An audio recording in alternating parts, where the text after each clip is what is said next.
నమస్తే, welcome to 99 TV. General Syed Asim Munir, Pak army chief, స్ఫురద్రూపి, మంచి అందగాడు, చాలా హ్యాండ్సమ్గా ఉంటాడు. ఆయనకు కూడా ఒక లవ్ స్టోరీ ఉంది. సరే, ఇంత క్రైసిస్ టైంలో లవ్ స్టోరీ ఏంటని ఆశ్చర్యపోతున్నారా? తప్పే ఉంది. ఆయనకి ఏంటి తక్కువ? ఒక దిక్కుముక్కు లేని ఒక ఉగ్రవాద దేశానికి ఆయన ఆర్మీ చీఫ్. మరి ఏదో పెద్ద హోదా. ఆయన జిహాదీయో తెలియదు, ఆర్మీ మనిషో తెలియదు. అందరూ ఉగ్రవాదులు, ఆర్మీ పీపుల్ అందరూ కలగాపులగంగా కలిసి ఐకమత్యంగా జీవించే దేశంలో ఆయన పెద్ద పొజిషన్లో ఉన్నాడు. ఇంతకుముందు ఐఎస్ఐకి డైరెక్టర్ జనరల్. సో దానికి తోడు పంజాబ్ ప్రావిన్స్ నుంచి వచ్చినవాడు, పాకిస్తాన్లోని పంజాబ్ ప్రావిన్స్ నుంచి వచ్చినాడు. ఉన్నత విద్యావంతుడు. సహజంగా ఏంటంటే ఆయనకున్న హ్యాబిట్స్లో ఏంటంటే వరల్డ్ మొత్తం టూర్ చేయాలి అని. ఆయన సర్వీస్లోకి ఎంటర్ అయిన తర్వాత కూడా మామూలుగా ఒక సివిలియన్ మాదిరి ఆయన తిరుగుతూ ఉండేవారు. అట్లా ఆయన యవ్వనంలో ఉండగా హైదరాబాద్ వచ్చారట ఒకసారి. న్యాచురల్ వస్తారు, పాకిస్తాన్ వాళ్ళకి హైదరాబాద్కి కనెక్షన్స్ ఉంటాయి కదా. ఆయన వచ్చింది చార్మినార్ చూడటానికి, గోల్కొండ కోట చూడటానికి కాకుండా ఆయనకి ఎవరో బంధువులు కూడా ఉన్నారట ఇక్కడ. కొంచెం రిచ్ ఫ్యామిలీస్ అన్నీ కూడా. వీళ్ళందరూ కూడా ఈయన కూడా వెల్ ఆఫ్ ఫ్యామిలీ నుంచి వచ్చారు, మంచి సంపన్న కుటుంబం నుంచే, పంజాబ్ ప్రావిన్స్లోని.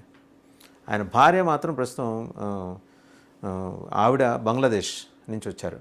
ఆవిడంటే ఈస్ట్ పాకిస్తాన్ నుంచి వచ్చారు. బట్ ఆయన పెళ్ళికి ముందరే హైదరాబాద్లో ఆయనకు లవ్ స్టోరీ ఉంది.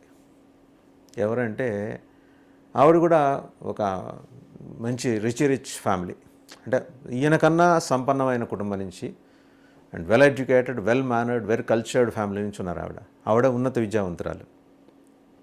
ఏదో ఒక ఫంక్షన్లో సరే వీళ్ళు ఈయన ఫంక్షన్కి అటెండ్ కావడం కోసం పాకిస్తాన్ నుంచి వచ్చినప్పుడు చూశారట. చూసిన తర్వాత పరస్పరం మాటలు అయ్యాయి. తర్వాత లవ్లో పడ్డారు. జనరల్ మునీర్ లవ్లో పడ్డాడు. అంటే ఆయనకి అప్పటికి ఇంకా జనరల్ కాదు, ఆయన బ్రిగేడియర్ ర్యాంక్ కూడా లేదు ఆయనకి ఇంకా. మొత్తం యంగ్ ఆఫీసర్ కాబట్టి ఇప్పుడే ఇలా ఉన్నాడంటే అప్పుడు ఇంకెలా ఉండి ఉంటాడో అని చెప్పి ఊహించుకోవచ్చు. ఆమె కూడా ఏంటంటే వాళ్ళ పూర్వీకుల నేపథ్యం కూడా ఒకప్పుడు రాజవంశమే, వాళ్ళది కూడా రాజవంశం నుంచి వచ్చారు. అండ్ మొఘల్స్ నుంచి కాకుండా వేరే ఆరిజిన్ నుంచి, ఇరాన్ వైపు నుంచి వచ్చిన రాజకుటుంబం వాళ్ళది. ఇరానియన్స్ కూడా ఇక్కడ స్థిరపడిన వాళ్ళు ఉన్నారు.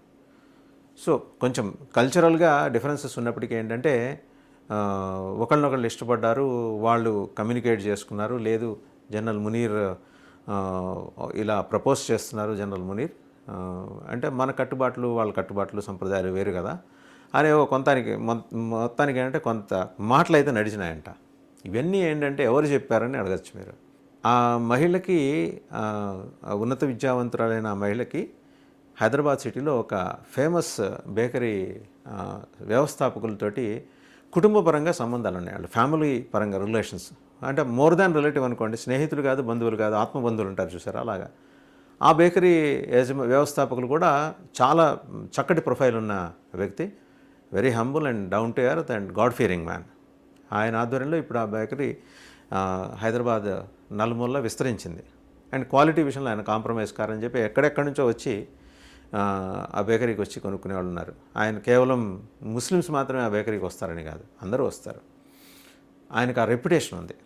సో సహజంగా ఆయనతో సన్నిహిత సంబంధాలు నేర్పి ఆ ఫ్యామిలీ నుంచి వచ్చిన ఈ మహిళ, అప్పటికి యువతి, ఇప్పుడు మహిళ కూడా she use to visit that bakery. So ఆ బేకరీ లో థర్డ్ జనరేషన్ ఓనర్స్లో, థర్డ్ జనరేషన్లో ఉన్నవాళ్ళు ఇవాళ ఎవరితోనో ఒక ఫ్యామిలీ ఫంక్షన్లో షేర్ చేసుకున్నారు ఇది ఇట్లా అని.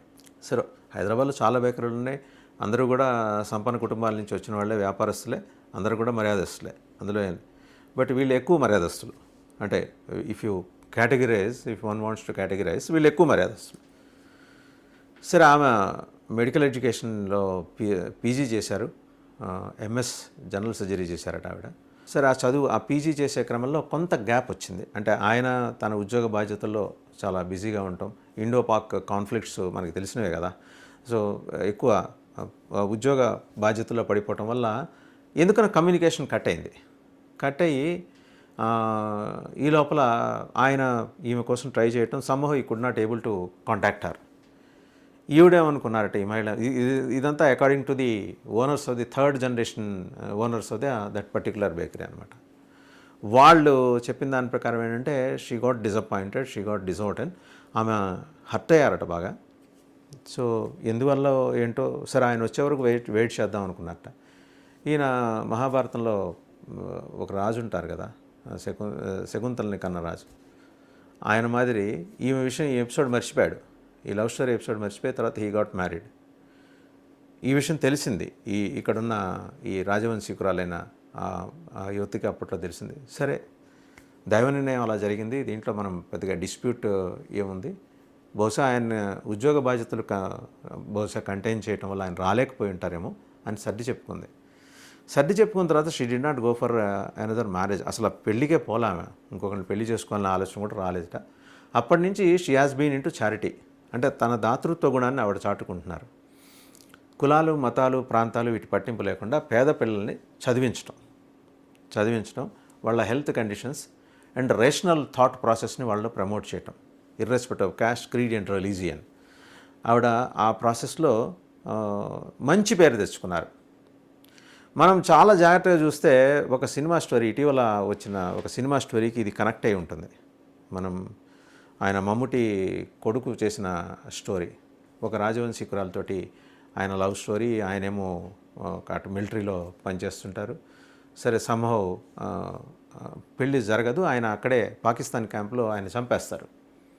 బట్ రిలవెంట్గా ఉంది కానీ ఈ స్టోరీకి దానికి సంబంధం ఉన్నట్టు కనిపించింది. కానీ ఇక్కడ పాకిస్తాన్ క్యాంపులో ఈయన ఆర్మీ చీఫ్. సరే ఇవాళ బంకర్లో దాక్కున్నాడా, పెళ్ళాం బిడ్డలతో కలిసి లండన్ పారిపోయాడా, లేకపోతే ఆయన దించేయడానికి ఆర్మీ కుట్ర చేస్తుందా, ఇవన్నీ వేరే అంశాలు. నేను ఇక్కడ కేవలం మాట్లాడుతుంది soft side of Asim Munir, Syed Asim Munir, once DG, director general of inter services intelligence, చాలా పెద్ద స్థాయి. వాళ్ళే దేశ ప్రధానమంత్రుల్ని, రాష్ట్రపతుల్ని, ప్రెసిడెంట్స్ని, అలాగే సుప్రీంకోర్టు జడ్జిల్ని వాళ్ళే అపాయింట్ చేస్తుంటారు. అంత పవర్ఫుల్. మనం చెప్తూ ఉంటాం, మన సౌదీ రాజు గారు చెప్తుంటారు, ప్రపంచంలో ఉన్న అన్ని దేశాలకి ఆర్మీ ఉంటుంది కానీ ఆర్మీకి మాత్రం దేశం ఉన్నది ఇక్కడొక్క చోటే అని. అలా ఆర్మీ చీఫ్గా ఉన్నారు. జనరల్ మునీర్ ఇవాళ ఒకసారి రివ్యూ చేసుకునే అవకాశం వస్తే, హైదరాబాద్తో ఆయనకి ఇంకా కనెక్షన్స్ ఉన్నాయి. ఆయన బంధువులకి సంబంధించిన స్నేహితులు చాలామంది ఇక్కడ ఉన్నారు. Nothing wrong in it. ఎందుకంటే ఒకప్పుడు కలిసి ఉన్న దేశమే కదా, పాకిస్తాన్, ఇండియా కలిసి ఉన్నాయి. వాళ్ళు ఐడియాలజికల్గా డిఫర్ అయిపోయారు, 2 నేషన్ థియరీ అనే దాన్ని పట్టుకొని. ఈయన కూడా ఆ 2 నేషన్ థియరీ గురించే మొన్న కూడా ప్రాపగేట్ చేశాడు. ఏప్రిల్ 17న జరిగిన ఒక సభలో మాట్లాడుతూ ఉత్తేజితులను చేశాడు.